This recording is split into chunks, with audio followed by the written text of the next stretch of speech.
Alors, coucou tout le monde, comment allez-vous? J'espère que vous allez bien. Alors, écoutez, aujourd'hui, on va parler des types des métiers dans le domaine du bâtiment et de la construction dont vous n'avez absolument pas besoin du diplôme, des compétences et de l'expérience. En gros, vous n'avez pas besoin de tout ça en fait pour pouvoir travailler dans ce type de métier que je vais tout simplement vous lister aujourd'hui. Alors, si vous êtes intéressé, commençons tout de suite.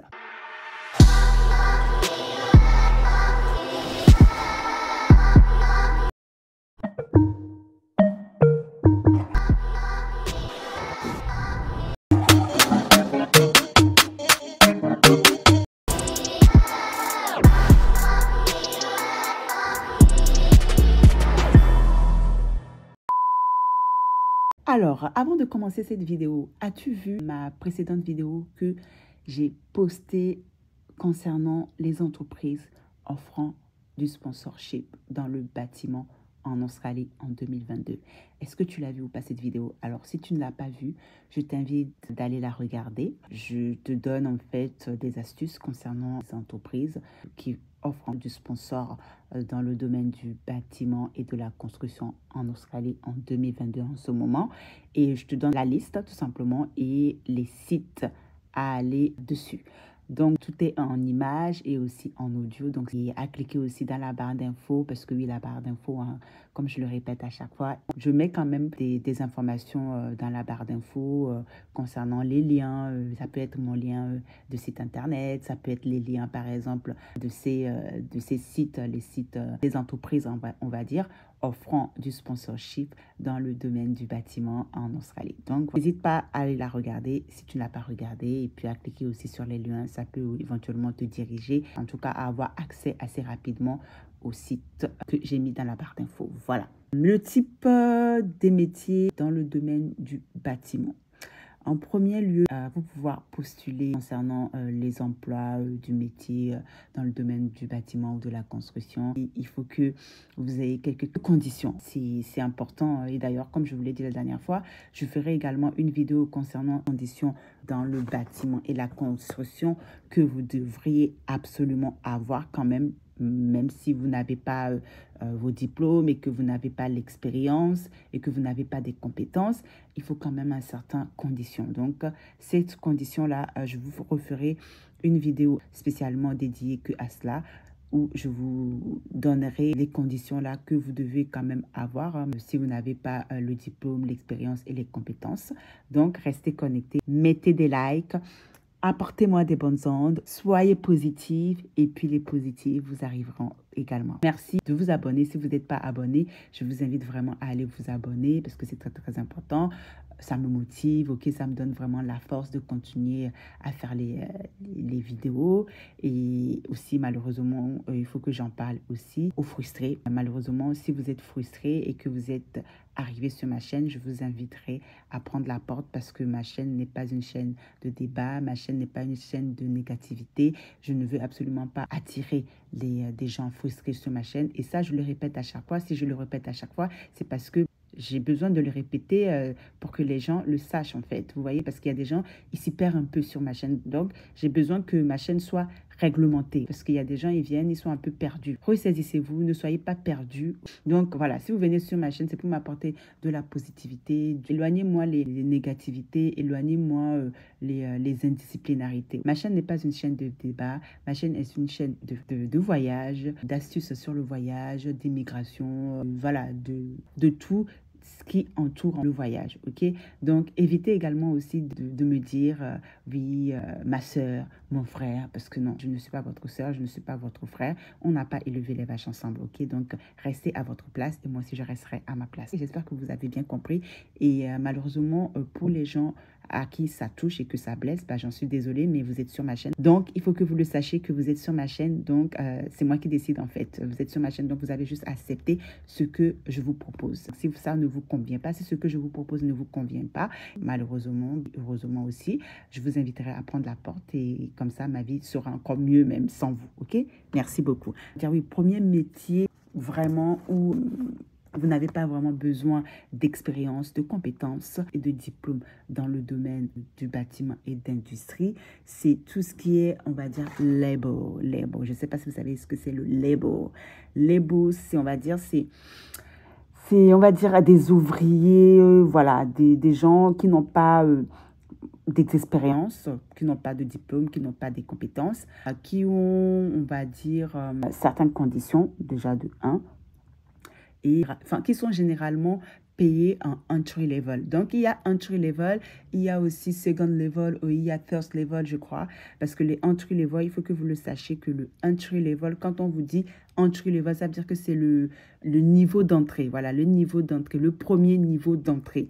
OK, donc, le premier niveau d'entrée, c'est les gens qui sont débutants, ok, qui n'ont pas d'expérience, qui n'ont pas de compétences, qui n'ont pas de diplôme spécifique, ok, donc, mais qui veulent en fait travailler dans ce métier-là ou dans ce domaine-là, ok. Donc, pour cela, par exemple, le premier métier peut être le métier... Alors, je ne vais pas vraiment spécifier un métier en soi, mais je vais vous donner, parce que là, je vous ai parlé de label. Label englobe tous les métiers que je vais vous citer dans cette vidéo, ok? Donc, ça peut être, par exemple, les gens qui portent les sacs de ciment. Voilà, désolée, parfois, je perds vraiment mes vocabulaires en ce moment. Parfois, c'est un peu dur pour moi de me rappeler de certains vocabulaires, donc vous m'en excuserez. Donc oui, vous pourriez avoir la possibilité d'avoir le métier de porteur de ciment, on va dire porteur de sac de ciment dans l'industrie, voire domaine du bâtiment. Donc oui, les porteurs de ciment, de sacs de ciment, ça peut être les porteurs de briques, les poseurs de briques également.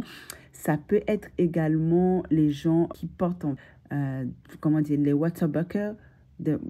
Water buckets. Water buckets, c'est les gens qui portent de l'eau dans les seaux, quoi. Les seaux d'eau, voilà, les gens qui portent des seaux d'eau. Ça peut être également, quoi encore, les gens qui ont juste des simples tâches, voilà, des simples tâches d'isolation. Ces personnes-là aussi font partie du labor, donc, comme je vous ai expliqué tout à l'heure. Il y a également aussi des marteaux perforateurs. Je ne sais pas, les marteaux perforateurs. Donc, les gens, ils sont vraiment là juste pour perforer, qu'il faut perforer et également donner des coups de marteau. Voilà, oui, vous êtes payé pour ça. Oui, je sais, c'est des emplois vraiment très, très, très simples où, je vous dis la vérité, vous n'avez pas besoin de compétences, vous n'avez pas besoin de diplôme, vous n'avez pas besoin d'expérience et vous pourrez quand même bien gagner, quoi. Et en général, en plus, ces emplois-là, c'est pas des emplois super compliqués, quoi. Enfin, c'est pas, franchement, je vous dis la vérité, c'est pas dur de porter un sac de ciment. Bon, d'accord, il faut quand même avoir le physique pour, quoi. Voilà, c'est quand même important d'avoir quand même le physique pour pouvoir vraiment porter les sacs de ciment parce que c'est quand même lourd, ce que je dis. Donc, en général, si vous êtes des mecs, vous avez quand même la force de porter un sac de ciment. Vous voyez, des briques, par exemple, oui, vous avez quand même la force. Donc, il faut quand même que vous ayez du physique, que vous soyez fit, quoi. Vous ayez quand même, voilà, vous arrivez à porter des énormes choses. Vous n'aurez pas normalement de problème, étant donné que vous serez normalement un homme. Donc, en général, c'est des hommes qui font ce type de métier dans le domaine de la construction et du bâtiment. Porter des briques, des isolations, des tâches d'isolation, vous faites tout ce qui est... Vous apportez de l'eau et tout. Enfin bref, voilà, c'est les petites tâches comme ça. Et par contre, comme je vous l'ai dit, il faut être c'est très physique. Donc, il faut avoir la force. Voilà, c'est tout ce qu'on vous demande en fait là. C'est d'avoir de la force et d'être fit. Vous voyez, voilà, d'être bien, quoi. Ce type d'emploi-là, vous êtes payé entre 25 $ jusqu'à 45 $. Donc, alors, s'il vous plaît, 25 $ jusqu'à 45 $ juste pour porter des sacs de ciment, des briques, ramener de l'eau, ramener des buckets d'eau, des tâches d'isolation, perforer, s'il vous plaît. Être payé 25 $, voire 45 $ de l'heure. Mais franchement, c'est... En fait, là, on vous paye pour quelque chose que vous pourrez même faire chez vous, en fait. Clairement, oui, c'est ça. On vous paye pour quelque chose que vous pourrez faire chez vous.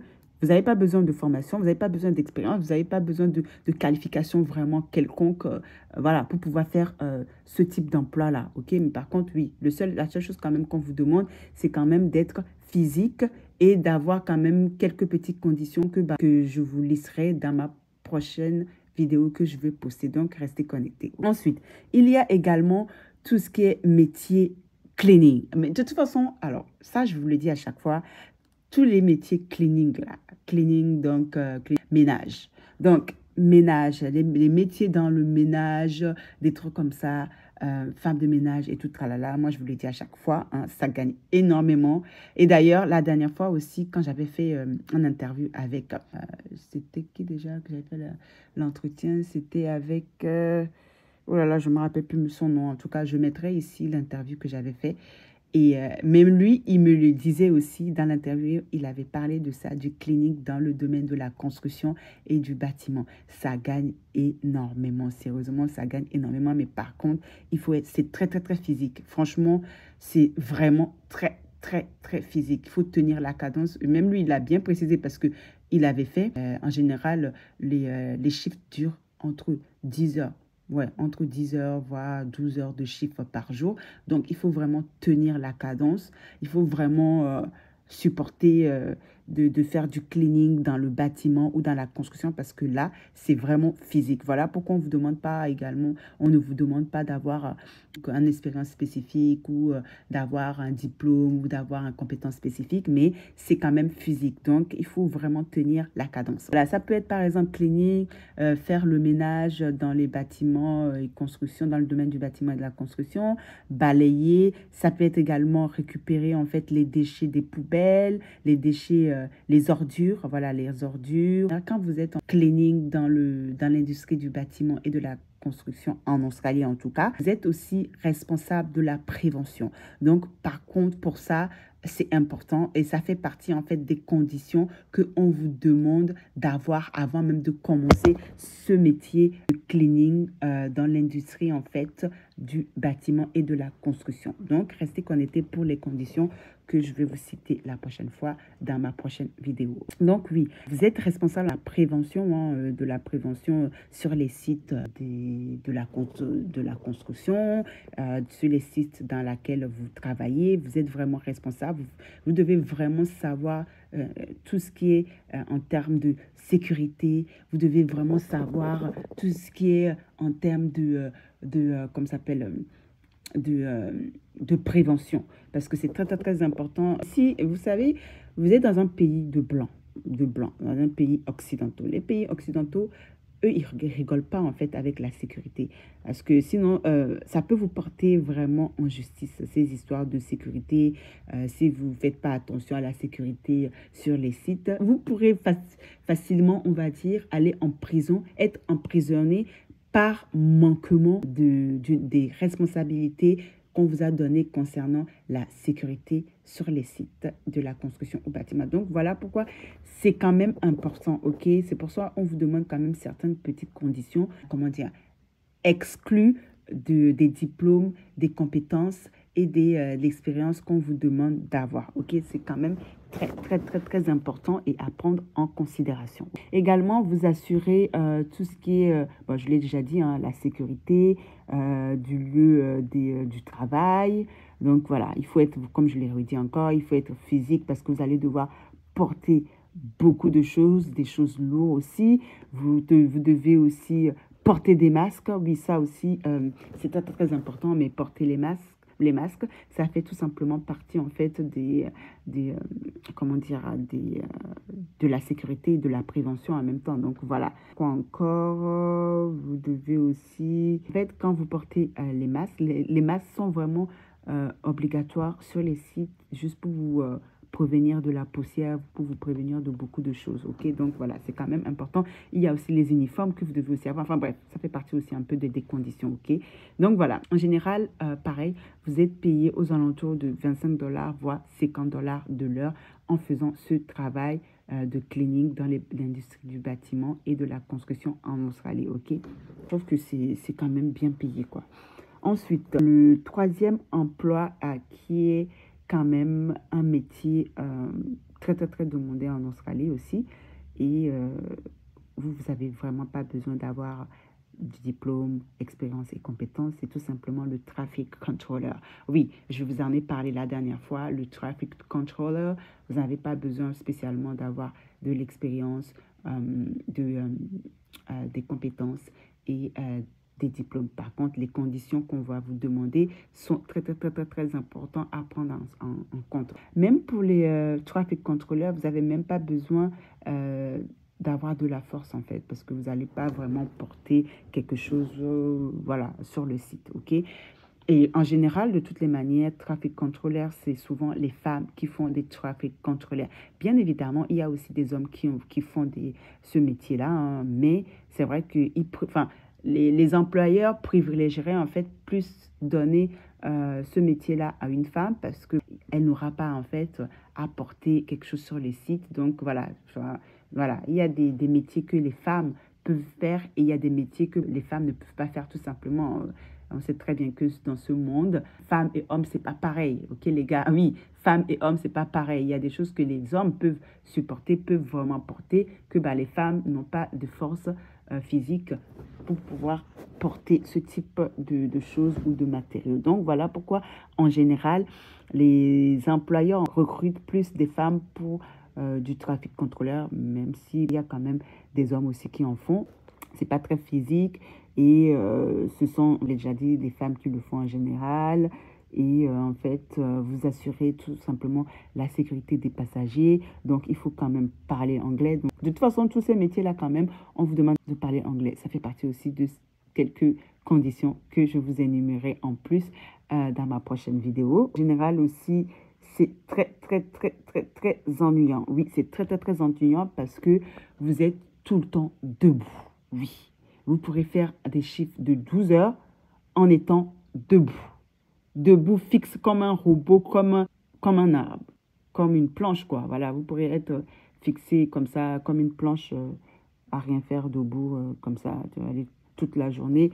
Ça peut être vraiment très ennuyant et c'est psychologique un peu, hein, c'est un peu psychologique, hein, faut tenir la cadence aussi. Hein. En général, les traffic controllers sont payés entre 31 jusqu'à 60 $ de l'heure. Ça dépend de où vous êtes situé.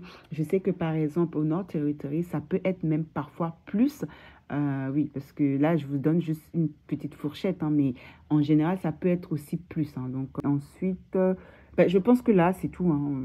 C'est vraiment ces emplois-là où vous n'avez pas vraiment besoin d'avoir des diplômes, de l'expérience ou des compétences pour pouvoir travailler dans ce domaine-là.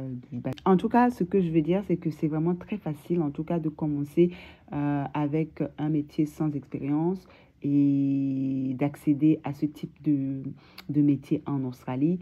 Donc, vous êtes quand même très bien payé, en tout cas pour quelqu'un qui n'est pas expérimenté, qui n'a pas de compétences et qui n'a pas de diplôme. Je trouve que franchement, vous êtes quand même bien payé, quoi. Mais par contre, c'est quand même physique. Il faut quand même avoir le mental pour et avoir quelques petites conditions que je vais vous citer dans ma prochaine vidéo, donc restez connectés. Du coup, la vidéo est terminée. J'espère vraiment que la vidéo vous aura quand même informé sur ces métiers-là. Donc, si vous êtes intéressé par ces métiers-là, écoutez, vous avez aussi la possibilité de postuler, ok?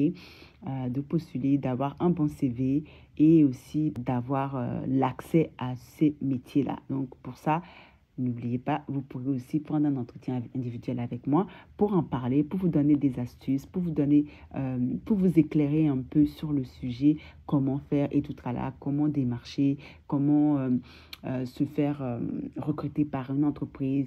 Voilà, bref. Et puis, vous avez aussi l'option de personnalisation de votre CV qui est aussi disponible sur mon site internet si vous êtes intéressé. Et voilà. Je pense que la vidéo est terminée. Je vous souhaite en tout cas une agréable journée ou bonne nuit ou je ne sais pas. Et puis voilà, je vous dis à la prochaine vidéo. Ciao, ciao.